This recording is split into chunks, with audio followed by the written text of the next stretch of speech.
ज्याला ज्याला जसं जसं आवडेल तसं तसं ते निरूपण जर करत गेलं श्रोता आपला वक्ता, तर त्याप्रमाणे माणसाची बुद्धी तशी तयार होते. आणि म्हणून ब्रह्मज्ञानाविना नाना उपदेशाचा शीन, ब्रह्मज्ञान नाही आणि ब्रह्मज्ञानाला सोडून बाकी जे काय आहे तो शीन सांगतात समर्थ. नाना उपदेशांचा शीन सांगितलाय. सार सांडून आसार कोण शहाणा सेवी. सार टाकल्याने आसारच आपण घेतो. आणि सार कुठे आहे तर सार आपल्या आतमध्ये आहे. इथे सार भगवंत लिहिले की नाही, फलकट संसार येते सार भगवंत, म्हणजे भगवंतच सार आहे. पण त्या भगवंताला प्राप्त करण्याची जी प्रक्रिया आहे त्या भगवंत नामातीत आहे. भगवंत कशामध्ये भेटतो? आपल्याकडे नाम आला आणि त्या नामाचं चिंतन चालू झालं तर आपल्या मुखातून आपल्या अंतःकरणातून जो काय भाव उत्पन्न होतो, डोळ्यामध्ये भाव होतो, डोळ्यातून अश्रुपात बाहेर पडतात, संपूर्ण रोमारोमामध्ये रोम रोम भजन करतो, ब्रह्माचा नाद चालू होतो, अनाहत नाद चालू होतो. या सगळ्या ज्या काय आहेत ना या भगवत भक्तीकडे, भगवंताला प्राप्त करण्याच्या अंतःकरणाच्या अवस्था आहेत. आणि त्या अंतःकरणाच्या अवस्था आपल्या अंतःकरण आतमध्ये आपल्याला काय करायच्या तर प्राप्त करून घ्यायच्या आहेत. बरं ह्या प्राप्त नाही का? ह्या प्राप्तच आहेत. मी ब्रह्मपावन समास तुम्हाला सांगितला रामदास स्वामीचा परवा दिवशी. आपल्याला ब्रह्म पावलेलंच, आपण ब्रह्म आहोत, पण आपल्याला ब्रह्म प्राप्तच आहे, पण त्याची ओळख आपल्याला करून देणारा गुरु मिळत नाही. आणि म्हणून आपल्याला हे ज्ञान कळत नाही. शास्त्र नुसतीच वाचून फायदा काय? कारण शास्त्र ज्या संतांनी लिहिलेले आहेत त्या संतांसारखं आपल्याला व्हावं लागेल. आणि म्हणून मी नेहमीच म्हणत असतो, तुका म्हणे अंगी व्हावे ते आपण. म्हणजे आपल्याला त्या संतांच्या मार्गाचा अवलंबन करावं लागेल, त्या मार्गावर चालायला लागेल. तुका म्हणे अंगी व्हावे ते आपण, तरीच महिमान कळो येईल, तरीच आपल्याला त्याचं ज्ञान होईल. म्हणजे आपण संत झालो तर आपल्याला संताचं ज्ञान माहिती पडेल.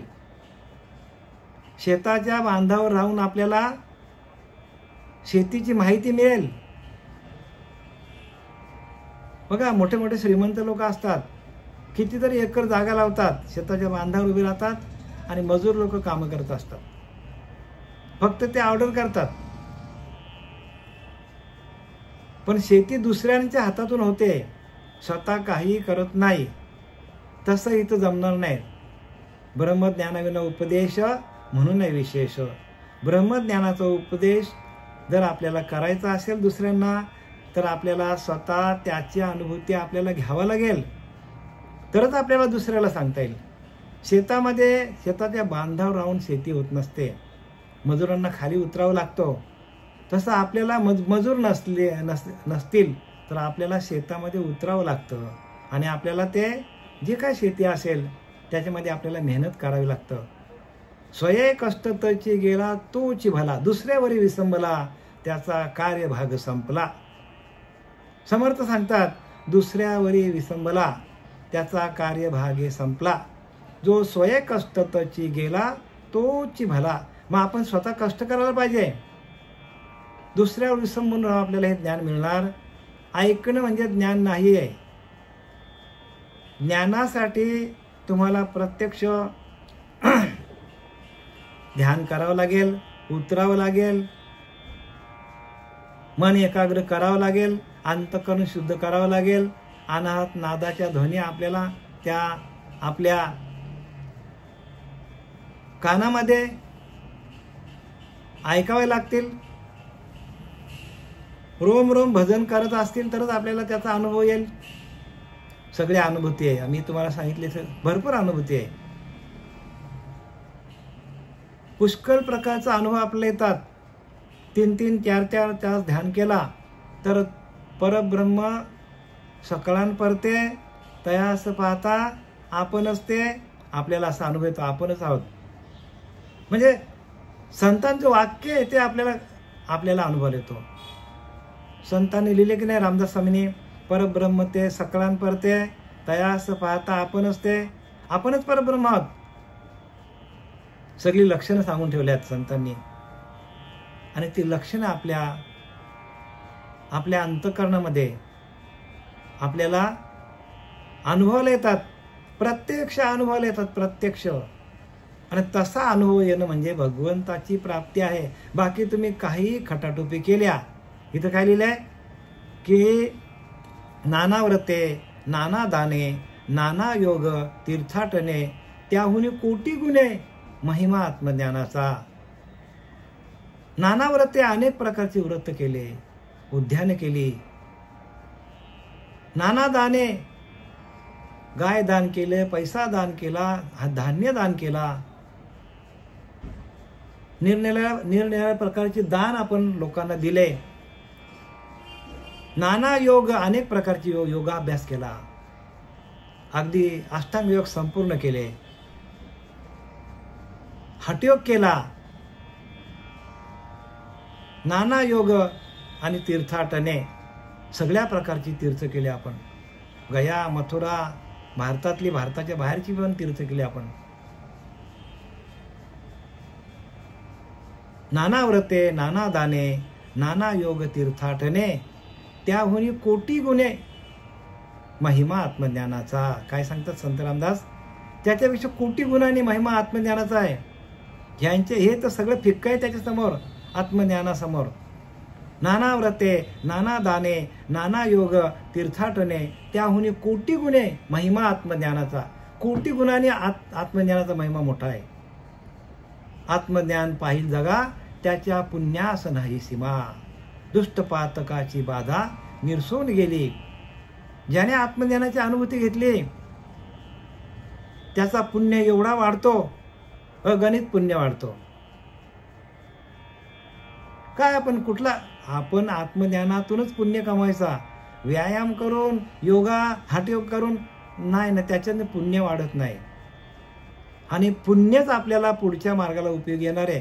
तुम्ही किती धडधाकट आहात, किती शक्तिवान आहात, किती श्रीमंत आहात, ह्याला किंमत 0 आहे. तुमच्याकडे पुण्य किती शिल्लक आहे. आपण इथून गेल्यानंतर तो चित्रगुप्त नाही, गुप्त चित्र ठेवणारा, तो सगळा रेकॉर्ड आपला ठेवत असतो. आणि त्या वहीमध्ये नोंद असतो प्रत्येक कर्माची. आणि ती झालेली आपल्याकडनं ज्या कर्म आहेत, ती कर्म एका क्षणात आपल्या त्या हरिनामाच्या संपर्कातून त्याचा काय होतो, नायनाट होतो. एका क्षणात त्याचा नायनाट होतो. एवढी त्या नामामध्ये शक्ती आहे. आणि ती शक्ती कुंडलिनी शक्ती आहे. आणि ती कुंडलिनी शक्ती आपल्या वाट्याला आलेली आहे. आणि ते आपल्याला प्रत्यक्ष माऊली महाविष्णूचा अवतार सखा माझा ज्ञानेश्वर, तो आपल्याला सांगत आहे. कोण सांगत आहे? ज्ञानोबा आपला प्रत्यक्ष माऊली आपल्याला सांगत आहे. आणि त्याची अनुभूती आपल्याला यायला पाहिजे. जे काय सांगितले ते एकदम स्पष्टपणे सांगितलेले आहे. आणि त्या ओव्या ज्या आहेत, त्या ओव्या समजण्यासाठी आपल्याला ध्यान करावं लागेल, ध्यान योग. आणि तो ध्यान योग आपला चालू आहे. आणि काल आपण ज्ञानेश्वरी अध्याय 6 आणि त्यातला ध्यान योग आणि श्लोक क्रमांक 14 आणि ओवी क्रमांक 29 पर्यंत आपण आलेलो आहोत. तेथं हृदय कोशा तळवटी, जो पौन भरे किरीटी, तया सगळे याची मिठी देऊनी घाली. किरीटी म्हणजे अर्जुना तेव्हा हृदय कमलाच्या खाली जो वारा भरलेला असतो, त्या सगळ्यांना ती कवटाळून मिठी मारते. आणि ती कुंडलिनी जेव्हा जागृत होते, जेव्हा ती उठून खडबडून जागी होते, त्यावेळेला ती काय करते, तर हृदय कमलाच्या खाली असलेला वारा, हृदयाच्या ठिकाणी आपला वारा भरलेला आहे, त्या वाऱ्याला काय करते, ती वाऱ्याने काय करते, तर सगळ्याला कवटाळून टाकते. म्हणजे मिठी मारते. म्हणजे काय करते, संपूर्ण रोम आपला भजन करायला लागतो. ही जी शक्ती जी आहे कुंडलिनी ही वायू स्वरूपामध्ये आहे. ती प्रत्येक शरीरातल्या नस नस आपली काय करते, कारण ती अग्नी आहे. कुंडलिनी कशी आहे, अग्नी स्वरूपामध्ये आहे. म्हणूनच तर त्या ज्ञानोबा त्या मुक्ताईला जेवण करण्यासाठी खापरी मागायला गेली, दिली नाही. मग ज्ञानोबरांनी काय केलं तर पाठ गरम केली. बघा किती शक्ती तिच्यामध्ये, अग्नी आहे ती, ज्ञानरूपी अग्नी आहे. आणि त्या पाठीवर मांडे भाजले मुक्ताईने. आपण ऐकलेली कथा. हे सगळं जे काय ते खरं आहे. पण तशी अनुभूती आपल्याला येण्यासाठी आपल्याला त्याच्यामध्ये आपल्याला पडावं लागेल. आपण त्यामध्ये पडलो तर आपल्याला पोहता येईल. आपण लांबून पाण्याकडे बघून आपल्याला पोहता येणार नाही. तर बरेचसे लोक अनुग्रह घेत नाही, कारण पाण्यामध्ये पोहत नाही. पाण्यामध्ये पडा, मग तुम्हाला अनुभूती येईल. हवेत हातपाय आपटून आपल्याला अनुभव येणार नाही, उतरावं लागेल. रणांगणामध्ये हा युद्ध आहे. युद्धाला थेरी चालत नाही. तलवार अशी चालवायची, भाला असा मारायचा, ढाल अशी धरायची, थेरी चालत नाही. युद्धाला प्रत्यक्ष काय लागतो, प्रत्यक्ष अनुभव लागतो युद्धासाठी. आणि तो युद्ध आपला, आणि त्या अनुभवासाठी तो अनुभव आपल्याला यावा म्हणून ज्ञानोबाराने ज्ञानेश्वरी लिहिलेली आहे. आपल्याला प्रत्येकाला अनुभव यायला पाहिजे कुंडलिनीचा. ज्वलंत अवस्था आहे ती कुंडलिनी. ती एकदा आतमध्ये प्रगट झाली आणि ती वरच्या दिशेला ब्रह्मरंध्राकडे जायला लागली तर आपल्याला अनेक प्रकारचे अनुभव येतात. अनेक प्रकारचे अनुभव येतात, न सांगण्यासारखे अनुभव येतात. आणि ती कुंडलिनी काय करते, मिठी मारते. मुखीच्या ज्वाली तळीवरी कवळी, मासाची वडवाळी आरोगूला लागे. आणि मुखातील ज्वालांनी खालवरचे मासादिकांचे मांस खाऊ लागते. जे जे ठाये सम्मानस, तेचा हात जोडे घाऊस. पाठी एक दोन्ही घास, हियाही भरी. ज्या ठिकाणी मांस असेल त्याला सहज घास घेते आणि मागाहून त्या राहिलेल्या मांसाचाही घास घेते. म्हणजे संपूर्ण नखशिखांत तिचा त्या ज्ञानाग्नी संपर्के, त्या अग्नीचा संपर्क येतो. नखशिखांत त्या अग्नीचा संपर्क होतो आपल्याला. कशी आहे ती, अग्नी स्वरूप आहे, ज्ञान स्वरूप आहे. प्रत्यक्ष अग्नी स्वरूप पण आहे आणि ज्ञान स्वरूप. कारण मग पुढे त्यांनी सांगितलंय की ती हाडा मासामध्ये जाते, आपल्या वरच्या अंगावरचे केस पण जाळून टाकते. म्हणजे केवढी उष्णता असेल अंगामध्ये. पृथ्वी आणि आप हे तत्व काय करतो, खाऊन टाकतो. आता मांस खाते म्हणजे काय, ते आप तत्व आहे. आप तत्व सुकून टाकतो. हाडं पण काय करतो ते, तर हाडं म्हणजे आपला पृथ्वी तत्व कमी करतो आणि शरीर पूर्ण हलका बनवतो. कारण जेवढं जेवढं जड आहे त्या जडाला ती काय करते, जडाला ती सूक्ष्म बनवते, म्हणजे हलका बनवते. आकाश मार्गे गुप्त पंथे, जाणते योगी समर्थे. इतरांस गुह्य अर्थ सहसा न कळे. ज्ञानोबारांनी आपल्या समर्थाने लिहिले आकाश मार्गे गुप्त पंथे. हे सगळं गुह्य आहे. या आकाश मार्गातून आपल्याला ज्ञान येतो. आकाश मार्गे गुप्त, तर आकाश मार्गे गुप्त पंथे, जाणती योगी समर्थे. जो आकाश मार्गातून हा आपल्याला ज्ञान येतो. म्हणजे आपण ज्या वेळेला व्यापक होतो त्यावेळेला हा ज्ञान आपल्याला शोधत येतो. आकाश कसा आहे, व्यापक आहे. तुम्ही पण व्यापक व्हायला पाहिजे. साधू व्यापक झाले. साधूने काय केलं, स्वतःला व्यापकतेकडे नेलं. म्हणून ते म्हटलं की नाही, जे विश्वाची माझे घर, ऐशी मती जायची स्थिर, किंबहुना चरानचर आपणच झाले. म्हणजे काय याचा अर्थ, काय सांगायचं ज्ञानोबारांना, हे विश्वची माझे घर म्हणजे सर्व विश्वामध्ये मीच व्यापक झालेलो आहे. ऐशी मती जायची स्थिर म्हणजे त्यांचं मन स्थिर झालं एका जागेवर. किंबहुना चर आणि चर, आणि एकदा का स्थिर झालं, चंचलपणा मनातला गेला की स्थिरता हाच परमात्मा आहे, निश्चलता हाच परमात्म्याचं स्वरूप आहे. आपण निश्चल झालो की घटाघटामध्ये आपणच आहोत, जिकडे बघाल तिकडे आपणच भरलेला असं वाटतं माणसाला. प्रत्येकाला असं वाटतं. त्या साधूला जो निश्चल झाला, त्या निश्चल अवस्थेला साधू गेल्यानंतर त्या साधूला असं वाटतं की किंबहुना चराचर आपणच झालो, आपणच त्या चराचरामध्ये व्यापक झालेलं. आणि व्यापक झाल्यानंतर हे ज्ञान आहे. जोपर्यंत आपण या देहबुद्धीच्या पलीकडे जातच नाही, हे शरीरच आपलं असं आपल्याला वाटतं. हे शरीराचंच भान आपल्याला विसरता येत नाही. हे शरीर माझं आहे, त्याला धरून ठेवलं आपण.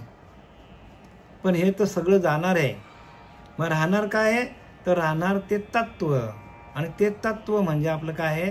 ते तत्व म्हणजे आपला परमात्मा आहे. आणि तो आजही आहे, याच्या आधीही होता, याच्या नंतर पण तत्वच आहे.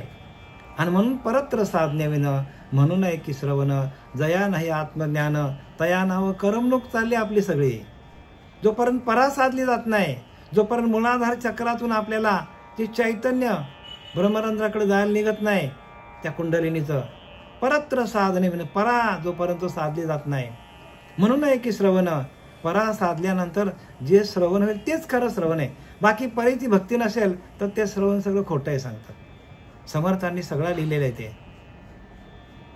परत्र साधने विना, जोपर्यंत परा साधली जात नाही, ज्या भक्तीतून परा साधली जात नाही, ज्या भक्तीतून आजपा प्रकट होत नाही, आणि ते साध्य झाल्यानंतर म्हणून आहे की श्रवण, जया नाही आत्मज्ञान, तिथून आपल्याला आत्मज्ञानाची प्राप्ती होते. तया नाव करमणूक चालले सगळीकडे लोकांची. परेचा मंत्रच नाही, नाम काय माहिती नाही, कुंडलिनी काय माहिती नाही, महावाक्य काय माहिती नाही, बोध काय माहित नाही, प्रबोध काय माहित नाही, कसलीच काय नाही, कोणालाच काय घेणं पडलेलं नाही. जो तो आपला काय संप्रदाय मोठा करायला निघाले, जो तो आपलं नाव मोठा करायला निघाले. पण खऱ्या ज्ञानाकडे कोण बोलतो? कोणीच बोलत नाही. आणि संतांनी त्यांचे अनुभव लिहिले आहेत, आणि तसंच्या तसे अनुभव प्रत्येक माणसाला येणारच आहेत. प्रत्येकाला येतील अनुभव. कारण तुकोबाला खोटे बोलले का? तुकोबाला काय म्हटलंय? अनुभव आले ते या जगा सांगतो. त्यांना जे अनुभव आले ते त्यांनी इथं मांडलेले आहेत. अनुभव अमृतवाचा, ज्ञानोबारांचा 1 नंबर. सगळे अनुभवाचे बोल आहेत. आपल्याला अनुभव काय येत नाही तर आपण संतांच्या मार्गावर, संतांनी दिलेला अभ्यास आपण करायला पाहिजे.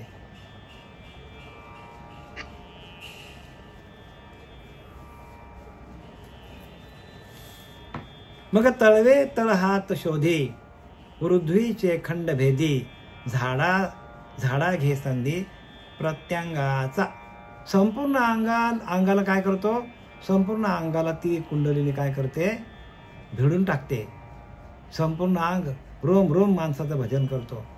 नख शिकांत ते आपले नाम चालू होतो. मग पायाचे तळ आणि हाताचे तळ यांचे शोधन करून वरील अंगाचा भेद करतो. आपल्या हाताचे तळवे गरम होतात, पायाचे तळवे गरम होतात, आणि संपूर्ण अंगामध्ये उष्णता निर्माण होतो. का? तर आपला जो भाता जो चालू होतो जोरात, मूलाधार पासून जो आपला अपान वायू, प्राणवायू ह्यांचा एक मिलन होतो आणि तो एक भाता चालू होतो, आणि त्यातून आपल्याला उष्णता, ऊर्जा निर्माण होतो शरीरामध्ये. आणि म्हणून माणूस आजारी पडत नाही. का? तर आपलं शरीर वात प्रकृती, पित्त प्रकृती आणि कफ प्रकृती, ह्या तिन्ही प्रकृतींचा आपला शरीर निर्माण झालेला आहे. पण ह्या शरीरामध्ये ज्या वेळेला त्या नामाचा मंत्र चालू, जो जप चालू होता आपला, तो अखंड चालतो रात्रंदिवस, आणि त्यातून आपल्या शरीरामध्ये असलेले हे तिन्ही जे वात, पित्त आणि कफ ह्या तिन्ही प्रकृती आहेत, ह्या प्रकृती मध्ये आपल्याला प्रत्येकाला अनुभव येते. आपल्याला आपल्या अंगातला वात निघून जातो. पित्ताचा त्रास कोणाला असतो, पित्ताचा त्रास निघून जातो. कोणाला सारखा सर्दी होत असली तर सर्दी बंदच पडते, येतच नाही सर्दी होतच नाही. कारण का, अंगामध्ये उष्णता वाढतो. हे अनुभवाचे बोल आमचे.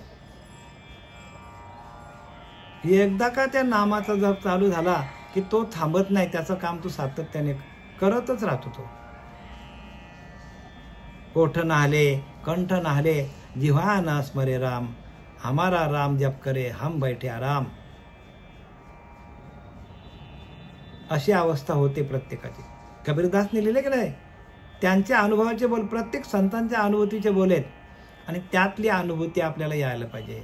संसाराची अनुभूती काय आहे त्याच्यामध्ये, संसारामध्ये आले ते प्रत्येकाला अनुभूती येणारच आहे. पण परमार्थिक अनुभूतीसाठी आपली कुंडलिनी जागृत व्हायला पाहिजे. आणि कुंडलिनीच्या माध्यमातून आलेलं ज्ञान हेच खरं ज्ञान आहे, तेच खरं ज्ञान आहे.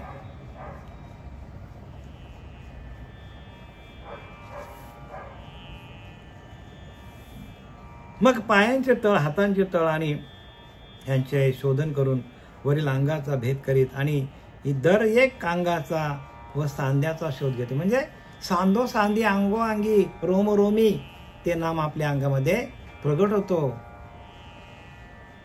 आणि म्हणून सद्गुरूंकडे एवढी ताकद शक्ती येतो कुठनं, ती जी कुंडलिनी शक्ती, शक्तिपात योग जो आहे तो सद्गुरूंच्या डोक्यावर, सद्गुरूंचा हात पडल्या आपल्याला प्रगट का होतो. रोम रोम भजन करतो सद्गुरूंचा. डोळ्यातून एक शक्ती बाहेर पडते सद्गुरूंच्या. शक्तिपात योग म्हणजे काय, नेत्र कटाक्षाने शक्तीचा प्रयोग चालू होतो. दुसऱ्याकडे बघितलं तरी त्यांच्याकडे अष्टसात्विक भाव होतात. का तर रोम रोम भजन करतो, रोम रोमामध्ये ती कुंडलिनी सातत्याने जागृत होतं. अनाहत ध्वनी असतात, सातत्याने चैतन्य चालू असतो त्या नामाचा. ते नामच आपल्याला मोक्ष तत्वाकडे घेऊन जाऊ शकतो. पण नाम पाहिजे बरं का, नुसता योग असून फायदा नाही. त्या नामाच्या माध्यमातून कुंडलिनी जागृत झाली पाहिजे, तरच आपल्याला त्या समाधीपर्यंत पोहोचता येईल. अन्यथा समाधीपर्यंत पोहोचता येणार नाही. शरीर चांगलं राहील तुमचं, पण समाधीपर्यंत पोचायचं म्हणजे परमात्मा कसा आहे तर सम आहे, म्हणजे सगळीकडे सारखा आहे. तसा आपल्याला आपल्या मनाचं, आपल्या अंतःकरणाचं भाव सगळीकडे मीच भरलेला आहे. म्हणून तो तुकोबाराने पहिल्याच अभंगामध्ये लिहिले, समचरण दृष्टी विटेवर साजरी, ते हरी माझी वृत्ती राहो. समचरण दृष्टी विटेवर साजरी म्हणजे सगळीकडे परमात्मा सम भरलेला आहे. आणि विटेवर म्हणजे असा विवेक, विट म्हणजे काय, विवेकाच्या विटेवर तो पांडुरंग उभा आहे. आणि तो विवेक आपल्या पिंडामध्ये जागृत होतो. समचरण दृष्टी विटेवर साजरी, तेथे हरी माझी वृत्ती राहे. बघा संतांचे अनुभव आहेत. आता आम्ही अजून किती अनुभव तुम्हाला काय सांगणार याच्यामध्ये.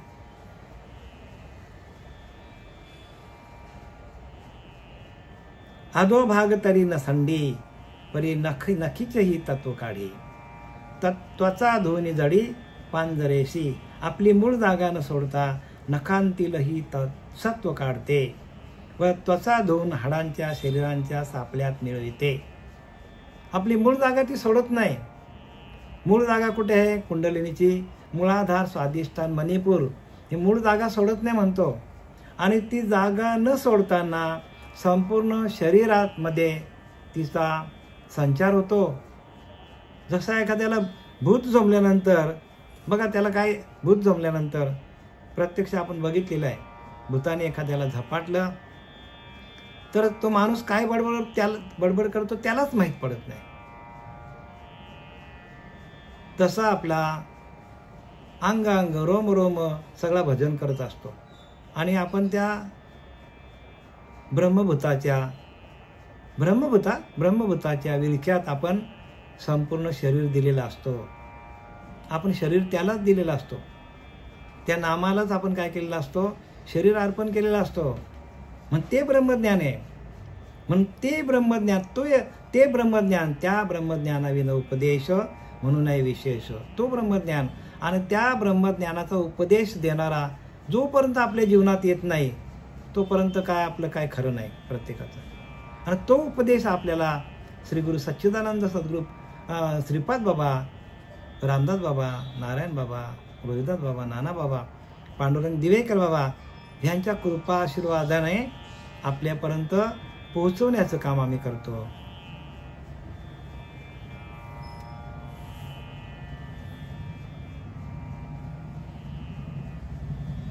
आस्तीच्या नाळ्यातील रस काढून शिरांचे गाभे ओरपून टाकते. त्या योगाने बाहेरील केसांच्या मुळांची वाढ करपून जाते. म्हणजे संपूर्ण अंग माणसाचा गरम होतो भजन करता करता. बघा साधू कसे दिसतात, एकदम असे खूप तपश्चर्या केली तर त्यांचा फक्त हाडाचा सापळा दिसतो आपल्याला.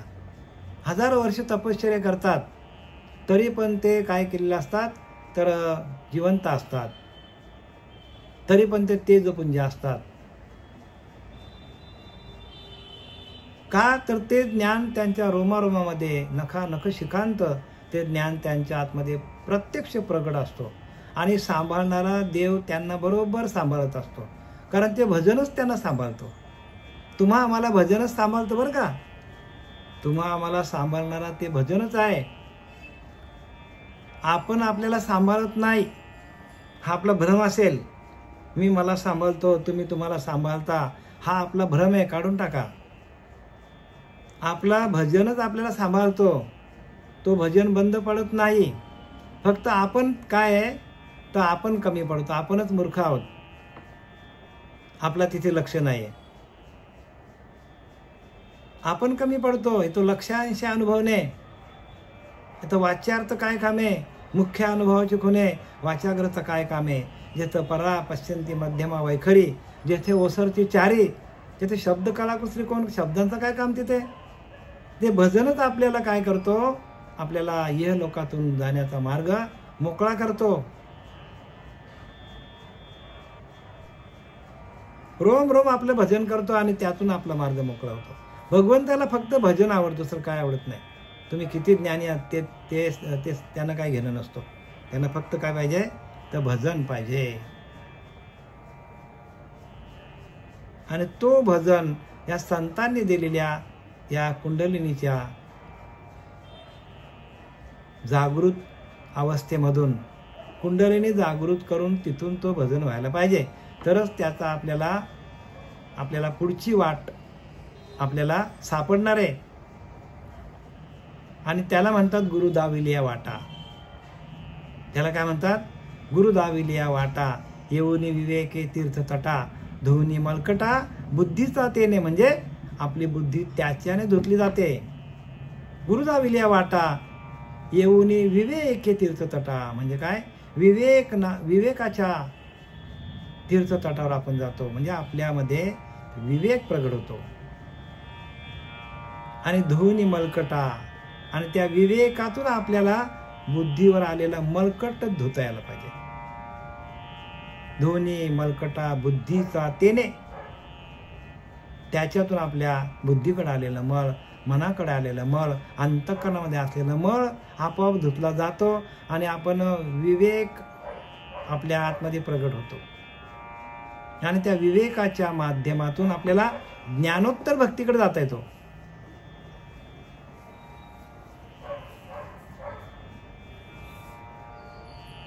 मग सप्तधातूंच्या सागरी तहानलेली घोटभरी आणि सवेशी उन्हाला करी खडखडीत. आता इथे काय सांगतात, मग सप्तधातूंच्या सागरी, नंतर सप्तधातूंच्या सागरात आपली तहान भागितो. म्हणजे सप्तधातू म्हणजे काय तर सप्तधातू कशाला म्हणतात तर आपल्या शरीरामध्ये असलेला क्षीर, रक्त, मांस, मेद म्हणजे आपल्या शरीरामध्ये असलेली चरबी, अस्थि, मज्जा, शुक्र, हे आपले सप्तधातू आहेत. या संपूर्ण शरीरामध्ये तिचा प्रवेश होतो. शरीरामध्ये जेवढी घटक आहेत, जेवढे सप्तसागर आहेत, त्या सगळ्यांमध्ये तिचा प्रवेश होतो त्या कुंडलिनीचा, आणि म्हणून आपण राहत नाही. माणसाला कसलंच भान राहत नाही. नंतर सप्तधातूंच्या सागरात आपली तहान भागविते. म्हणजे सप्तधातूंमध्ये म्हणजे हाडामध्ये, मांसामध्ये, रक्तामध्ये, मज्जामध्ये, अस्थिमध्ये ती प्रवेश करते. शुक्रामध्ये सगळीकडे प्रवेश करते. ती सगळीकडे तिचा प्रवेश होतो त्या कुंडलिनी शक्तीचा. म्हणजे त्या वायू स्वरूप असलेल्या कुंडलिनी शक्तीचा संपूर्ण शरीरामध्ये मज्जा होतो. शरीरामध्ये तिचा प्रवेश, सगळ्या शरीरामध्ये ती काय करते, शक्तिशाली बनते. शक्ती तिच्या रोमारोमामध्ये ती कुंडलिनी शक्ती संचारित होते आणि जिकडे तिकडे शरीर खडखडीत कोरडे करून टाकते आणि आपलं शरीर खडखडीत करून टाकते. काय माणसं बघा जास्त आपलं हे तपश्चर्या झाली की त्यांचं शरीर असा एकदम सुकडा होतो, खडखडीत होतो.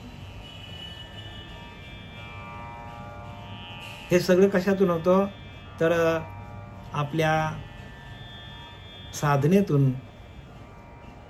आपल्या शरीरामध्ये ज्या काही क्रिया चालतात या नामाच्या माध्यमातून, त्या सगळ्या क्रिया आहेत आणि त्या क्रियेच्या माध्यमातून म्हणून क्रियेविन शब्द ज्ञान म्हणून विशेष. क्रियेविन शब्द ज्ञान जैसे क्रियेविन शब्द ज्ञान त्याशी न म्हणती सज्जन. म्हणून देव प्रसन्न अनुतापे करावा. संत रामदासांनी लिहिलाय, क्रियेविन शब्द ज्ञान त्याशी न म्हणती सज्जन. ज्यांच्याकडे क्रिया नाहीत त्यांना संत म्हणू नका.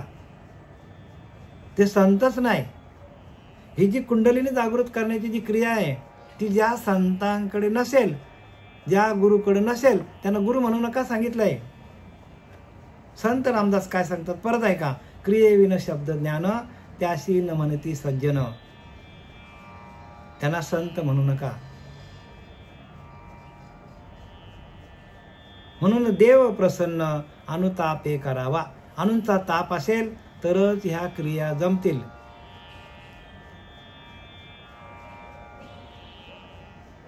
अनेक प्रकारचे आपल्यावर प्रसंग आले, अनेक प्रकारचे ताप झाले, म्हणून तापत्रयी पोलला. संसार दुखे दुखावला, तोच अधिकारी झाला परमार्थाशी.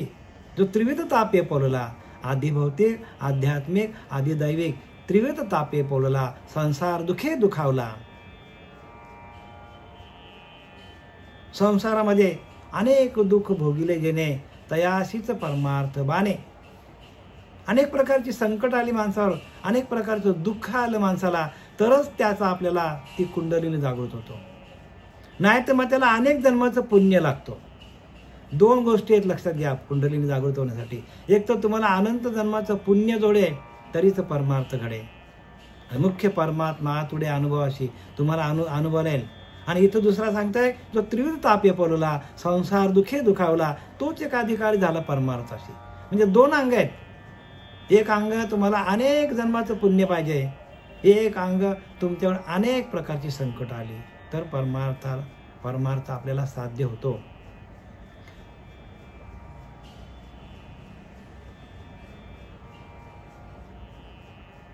परमार्थाचा योग जो आहे तो आपल्याला साध्य करायचा असेल तर आता मी तुम्हाला दोन अंग सांगितली आणि ही दोन्ही अंग फार महत्त्वाची आहेत.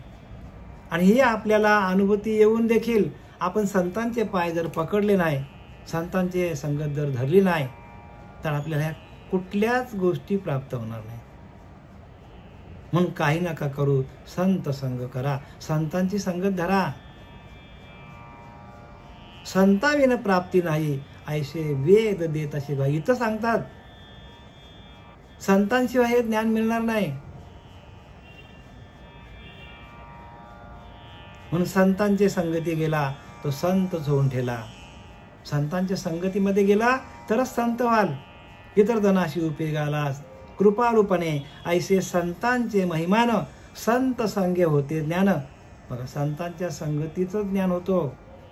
हे सगळं असेल तुमच्याकडं, पूर्वजन्माची पुण्य असेल, अनेक जन्माचे तुम्हाला या जन्मामध्ये अनेक प्रकारची तुम्हाला त्रिविध तापे तुम्हाला आली असतील, आणि जर तुम्हाला संतांची संगत मिळाली नाही तर हेल्या आला आला आणि पाणी वाहतच मिळाला हो.